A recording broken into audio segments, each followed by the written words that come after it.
गोद लिए माँ बाप। रामनगर में अमित और उसकी फैमिली साथ में रहते थे। साहिल घर के बाहर अपने दोस्तों के साथ खेल रहा था। मोनू, तुझे पता है मैं अपनी दादी और दादा के घर गया था छुट्टियों में। बहुत मजे किए मैंने तो। मेरी नानी ने तो मुझे आइसक्रीम खिलाई और एक कलर बुक भी दी सुंदर सी। साहिल, तुम कहाँ घूमने गए थे? मैं तो अपने मम्मी पापा के साथ गया था। उन्होंने मुझे बहुत सारी चीज़ें दिलाई। छुट्टियों में मम्मी पापा के साथ कौन जाता है? मम्मी पापा से ज़्यादा तो दादा दादी प्यार करते हैं। नाना नानी भी बहुत प्यार करते हैं और गुस्सा भी नहीं होते। पता है, दादा दादी तो मम्मी पापा को भी गुस्सा करते हैं और हमें बचा लेते हैं। मुझे तो लगता है इसकी दादा दादी है ही नहीं। फिर बेचारा जाएगा कहाँ? सही कह रहे हो। मुझे लगता है इसकी नाना नानी भी नहीं है। सब लोग हमारी तरह थोड़ी ना लकी होते हैं। मेरे दादा दादी है। मैं तुम लोगों को उनसे मिलवाऊंगा। और मेरे दादा दादी वर्ल्ड के बेस्ट दादा दादी है। देख लेना तुम दोनों। ओहो, तो लेकर आ, फिर देखते हैं हम भी तेरे दादा दादी को। अरे लेकर कैसे आएगा? इसकी दादा दादी होंगे तो ना। साहिल को अपने दोस्तों की बात का बुरा लग जाता है। घर आकर साहिल अपनी माँ से कहता है, मम्मी, मेरे दादा दादी कहाँ हैं? हम लोग उनके पास क्यों नहीं जाते? आपके दादा दादी ना, वो तो घूमने गए हैं। जब वो वापस आ जाएंगे तो हम सभी उनसे मिलने जाएंगे। तो उनको वापस बुलाओ ना। मेरे दोस्त मेरा मजाक उड़ाते हैं कि मेरा दादा दादी है ही नहीं। मुझे मेरे दादा दादी चाहिए बस। ठीक है, मैं आपके पापा से बोल दूंगी कि वो उनको लेकर आ जाए। बस, आप खुश? मम्मी, आप प्रॉमिस करो कि पापा उनको लेकर आएंगे। अरे हाँ बेटा, प्रॉमिस। सिमरन प्रॉमिस तो कर देती है, पर समझ नहीं पाती कि अब वो दादा दादी लाए कहाँ से। अमित, सुनिए ना, साहिल अपने दादा दादी को बुलाने के लिए और उनसे मिलने के लिए जिद कर रहा था। फिलहाल तो मैंने उसको झूठ बोलकर शांत कर दिया है, लेकिन ये सब ना ज़्यादा दिन तक नहीं चल पाएगा। पता नहीं है अचानक ही उसे दादा दादी क्यों चाहिए। अरे बच्चा है, उसके दोस्त अपने दादा दादी के बारे में बताते होंगे इसलिए। अरे पर अमित, मैंने तो उसको प्रॉमिस कर दिया कि आप उसके दादा दादी को लेकर आओगे। अब कहाँ से लेकर आऊँ उसके दादा दादी? मासूम से बच्चे को कैसे समझाऊं कि उसके दादा दादी कभी वापस नहीं आ सकते। परेशान मत हो सिमरन, हम वृद्धाश्रम चलेंगे, कोई बूढ़े माँ और पिता को लेकर आएंगे। ऐसे उन लोगों को भी एक परिवार मिल जाएगा और हमें और हमारे बेटे को अपने बड़े मिल जाएंगे। तुम्हारी क्या राय है इस बारे में? हाँ, ये तो बहुत अच्छा आइडिया है। क्यों ना हम आज ही वहाँ चले? हाँ, अभी साहिल भी स्कूल गया है, आएगा तो उसको सरप्राइज देंगे। अमित और सिमरन वृद्धाश्रम जाके यशराज और सोनाक्षी से मिलते हैं, जिनके अपने सगे बेटे ने उन्हें वहाँ भटकने के लिए छोड़ दिया था। देखो बेटा, हम दोनों तुम्हारे साथ घर तो चल सकते हैं, पर एक शर्त है। कैसी शर्त बाबा? आपकी हर शर्त हमें मंजूर है। अगर तुम हमें साथ लेकर गए तो हमेशा हमें साथ रखना होगा। यह नहीं कि कुछ दिन में मन भर गया तो वापस हमें यहीं छोड़ दो। अरे आप बिल्कुल फिक्र मत करिए, हम हमेशा अपने साथ रखेंगे। अब से आप ही हमारा परिवार हो। सिमरन, मैं हमेशा उस घर में तुम्हारी सास बनकर रहूंगी। तुम मेरी बहू बन पाओगी? जी माँ जी, आप जैसा कहोगी वैसा ही होगा। आप लोग परेशान मत हो, हमारे माँ पापा नहीं है और हम हमेशा से चाहते थे कि कोई बड़ा इस घर में हमारे साथ रहे। हम आपको कोई दिक्कत नहीं होने देंगे। अब आप दोनों अपने घर चलिए, आपका पोता आपका इंतज़ार कर रहा होगा। यशराज और सोनाक्षी दोनों खुशी खुशी अमित के घर आते हैं और उनको देखते ही साहिल कहता है, दादा दादी, आप दोनों मुझे छोड़कर कहाँ चले गए थे? आपको पता है मेरे दोस्त मेरा कितना मजाक उड़ाते थे कि मेरे दादा दादी है ही नहीं। आपको मेरी याद नहीं आती थी? अरे मेरा लाल, हम भी तुझे बहुत याद किया करते थे, लेकिन क्या करें, काम बहुत था ना, इसलिए आ नहीं पाए। लेकिन अब तेरे दादा दादी हमेशा तुम्हारे साथ रहेंगे। सच्ची में? अब तो मैं अपने दोस्तों को भी बताऊंगा अपने दादा दादी के बारे में। अच्छा, मिलवाना ज़रा मुझे अपने दोस्तों से, मैं भी तो देखूं ऐसे कोई मेरे पोते का मजाक कैसे उड़ाएगा। अब तो दादा पोता बहुत मजाक किया करेंगे। अब तो आप दोनों मुझे छोड़कर नहीं जाओगे ना? ना ना, अब तो हम तुमसे कभी दूर नहीं जाएंगे। चलो अब खुश हो जाओ। अपने दादा दादी को पाकर साहिल बहुत खुश था और साहिल के साथ साथ यशराज और सोनाक्षी भी ऐसा परिवार पाकर खुश थे। सब कुछ अच्छा चल रहा था कि वक्त गुजरता है और सोनाक्षी के वृद्धाश्रम के दोस्त घर आने वाले होते हैं। तब सोनाक्षी सिमरन से कहती है, बहू, मेरे वृद्धाश्रम के कुछ दोस्त आने वाले हैं, उनके लिए नाश्ते की तैयारी कर दो। अच्छा सा बनाना ताकि वो लोग खुश हो जाए। जी माँ जी, मैंने सारी तैयारी पहले ही कर ली है, आप चिंता मत करो, आप तो बस आराम करो। हेलो मीना, सीमा, कैसे हो तुम लोग? आओ आओ बैठो, बहुत वक्त के बाद ऐसे मिलना हुआ है। मैं तो बिल्कुल अच्छी हूँ। तुम्हारा घर तो बहुत अच्छा है, तुम्हें अच्छा अमीर परिवार मिला है। मैंने सुना था तुम्हारे मुंह बोले बेटे ने तुम्हें साड़ियाँ दी है। क्या बात है, तुम्हारे तो मज़े हो रहे हैं। हाँ, हमें भी दिखाओ ज़रा, और बहू के लिए भी तो साड़ियाँ आई हैं। हाँ, दोनों बच्चे मुझसे बहुत प्यार करते हैं, अभी साड़ियाँ लाकर दिखाती हूँ। अरे वाह, साड़ियाँ तो बहुत सुंदर है, पर बहू की साड़ियाँ ज़्यादा खूबसूरत है नहीं? बहू की साड़ी के आगे तुम्हारी साड़ी फीकी है। अरे सीमा, मैं कहती थी ना, ये उसकी सगी माँ थोड़ी ना है जो इसे अच्छी साड़ियाँ दिलाएगी। वो तो बस नाम की माँ है, दिखावे के लिए। भारी साड़ी इसके लिए और हल्की वाली तुम्हारे लिए, ताकि तुम्हें बुरा ना लगे। इसीलिए तो कहते हैं खून खून ही होता है। बात तो ठीक कहती हो। महंगी साड़ियाँ तो अपनी बीवी को ही लाकर देगा ना। ऐसा नहीं है, तुम लोग इस तरह बात को मत बढ़ाओ। मेरा बेटा मुझे बहुत प्यार करता है। देखो, अभी हमारी बात तुम्हें समझ में नहीं आएगी, पर सच्चाई तो सच्चाई रहेगी ना। हाँ, बुरा लगा तो माफ़ करना, पर यही तो सच है, अपना अपना होता है। चलो चलते हैं हम। सोनाक्षी के दिमाग में ये बात बैठ जाती है कि उसका बेटा 2 आंख करके उसके लिए साड़ियाँ लेकर आया है।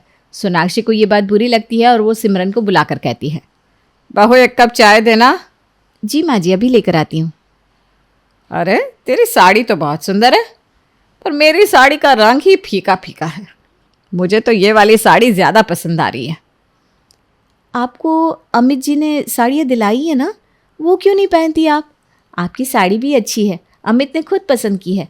अरे रहने दे बहू, मैं तो वृद्धाश्रम से आई हूँ, मैं उसकी असली माँ कहाँ हूँ जो मुझे अच्छी साड़ी देगा। साड़ी देखकर ही पता चल रहा है कि बस नाम की साड़ी ला कर दे दी है मुझे।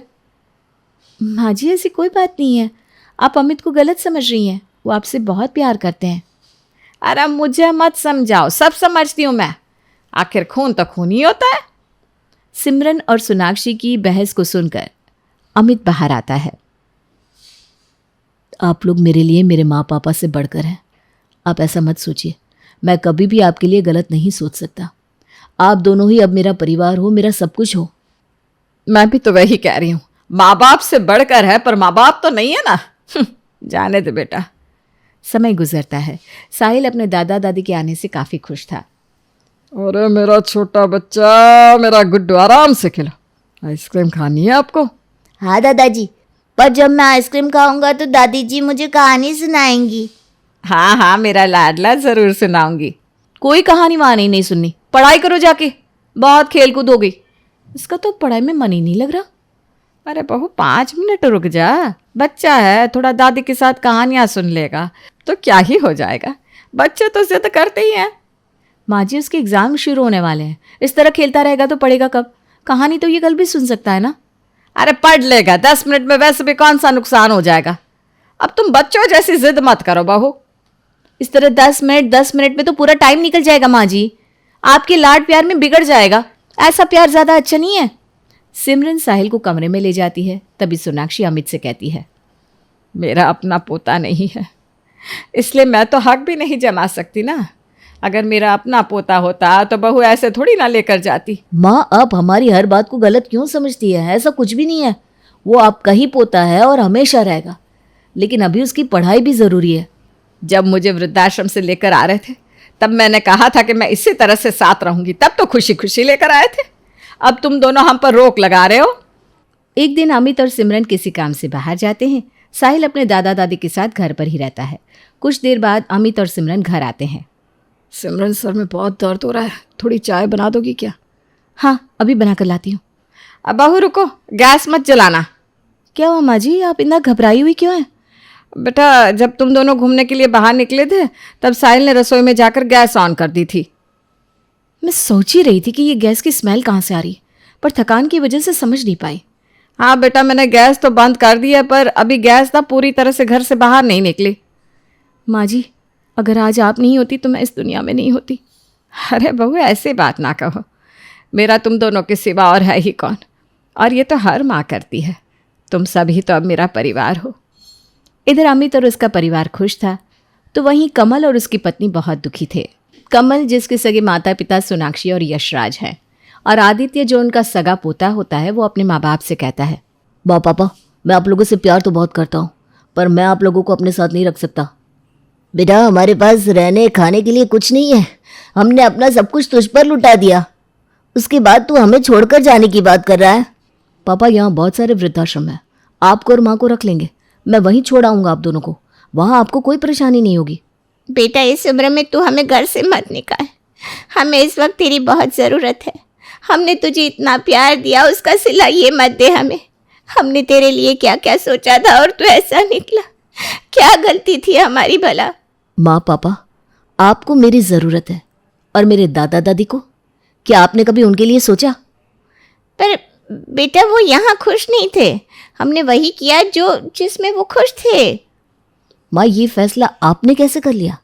वो किस हाल में है, कहाँ है, आपको कुछ नहीं पता? आज बात आप लोगों पर आई तो ये बहाने। आपने जो किया है वही आपको भरना भी पड़ेगा। बेटा, मुझे माफ़ कर दो, मैं समझ गया, मैं उन्हें वापस लेकर आऊँगा। हाँ बेटा, आज तुमने हमारी आंखें खोल दी। छोटी होकर भी तुमने हमें इतनी बड़ी सीख दी। हमें माफ़ कर दे। मुझसे माफ़ी क्यों मांगना? जिनके साथ आपने गलत किया है वही आपको अब माफ़ कर सकते हैं।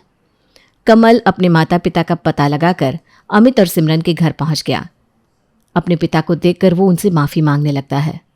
पापा, आप मुझे माफ़ कर दीजिए, मुझसे बहुत बड़ी गलती हो गई, मुझे ऐसा नहीं करना चाहिए था। अब क्या लेने आए हो यहाँ? सब कुछ तो दे दिया तुम्हें, अब तेरे बूढ़े माँ बाप के पास देने को कुछ नहीं है। नहीं पापा, ऐसा मत बोलो। मैंने आपको वृद्धाश्रम भेजकर बहुत बड़ा पाप किया है, मुझे इसकी सज़ा भी मिल रही है, लेकिन अब मैं और पाप नहीं करूँगा। मैं यहाँ आप दोनों को वापस ले जाने आया हूँ, आपके अपने घर। पापा जी, आप वापस घर चलो। हमें अपनी गलती का एहसास हो गया है। हमें माफ़ कर दो और हमारे साथ चलो। नहीं, हमें तुम दोनों के साथ अब कहीं नहीं जाना। तुमने अपने बूढ़े माँ बाप को बिना कुछ सोचे समझे घर से निकाल दिया। उस वक्त हम भी तुम्हारे कितने पैर पड़े थे कि हमें घर से मत निकालो, लेकिन तुमने हमारी एक नहीं सुनी। तुम लोगों ने एक बार भी नहीं सोचा कि हम किस हालत में होंगे, और अब अचानक से हमारे लिए इतना प्यार कहाँ से आ गया?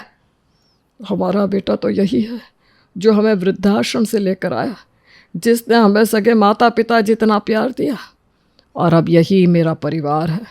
मैं और तेरी माँ अब इनके साथ ही रहेंगे। तुम दोनों चले जाओ यहाँ से। अमित उनकी बात सुनकर ये समझ जाता है कि वो अपने बेटे से प्यार तो करते हैं, पर उसको उसके किए की सज़ा देना चाहते हैं। पापा, आपको अपने बेटे को माफ़ कर देना चाहिए। आपको उन लोगों के साथ वापस लौट जाना चाहिए। एक बार मौका देकर तो देखिए, क्या पता सच में इनको अपनी गलती का एहसास हो गया हो। नहीं, जब मुझे उनकी सबसे ज़्यादा ज़रूरत थी तब तो वो मुझे छोड़कर चले गए। अब मुझे इन लोगों के साथ कोई रिश्ता नहीं रखना। पापा, वो आपसे दिल से माफ़ी मांग रहा है, और फिर खून के रिश्ते तो हमेशा खून के होते हैं। तो उस वक्त कहाँ था ये रिश्ता, जब हमारी आंखों में आंसू थे, हम लोग रो रहे थे सिर्फ अपने परिवार को बचाने के लिए? माँ देखिए, मैं तो हमेशा आपका बेटा ही रहूँगा, पर क्या आपको नहीं लगता कि उसे एक मौका देना चाहिए? जो होता है अच्छे के लिए होता है। आपको दो दो बेटे मिल गया है। नहीं, मुझे बिल्कुल भी नहीं लगता कि उसे एक भी मौका देना चाहिए। अब हमारा हंसता खेलता परिवार तुम हो, बहू है और मेरा पोता है जो मुझसे बहुत प्यार करता है। अब मैं अपना परिवार छोड़कर कहीं नहीं जाऊंगा। पापा, मैं आपकी बहू और आपका पोता तो हमेशा ही रहेंगे, पर इसके अलावा भी तो आपका एक और पोता है। क्या आप उसके लिए भी वापस नहीं जाना चाहते? आप इन दोनों के गुस्से का बदला अपने मासूम से पोते से क्यों ले रहे हैं? पापा, आदित्य आपको बहुत याद करता है। हमने बहुत बड़ा गुनाह किया है, इसकी सज़ा हमें मिल गई है, पर अब साथ चलिए प्लीज़।